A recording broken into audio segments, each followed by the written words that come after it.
Yeah. Yeah, that'll definitely be tough in the AFC. And then another one, there are enough Cowboys fanatics where you can just let a Cowboys fan go out there and draft Dak Prescott. I am not sure what they're going to look like. Their offensive line is getting worse and worse each year.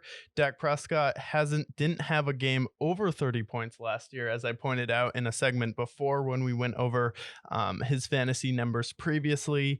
There's not a ton of upside potential with Dak Prescott. He's kind of like a Alex Smith with more turnovers, but he throws it down the field more often. And then Brandon Cooks, unreliable. Last year, he showed he is starting to deteriorate, had some injury issues, and then CeeDee Lamb is really his only weapon. We lost Dalton Schultz, who not only is a great pass catcher on third down options, blocker.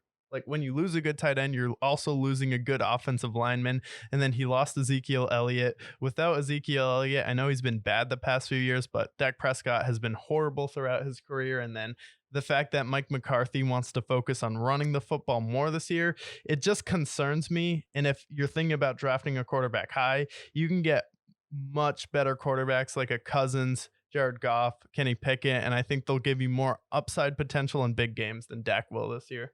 Yeah, I agree. These are guys with massive question marks. Talent's there, 100%, but a lot of question marks, especially because the new offensive coordinator for the Cowboys is Brian Schottenheimer.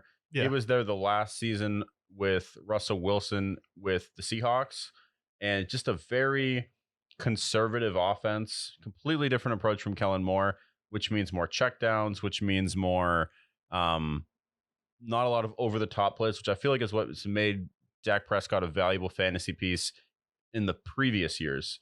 So with Brian Schottenheimer, with a deteriorating offensive line, with weapons who someone like a Brandon Cooks who's been banged up, the loss of Dalton Schultz, the loss of Zeke Elliott, a lot of moving pieces, a lot of risk there. So I like him in the do not draft list.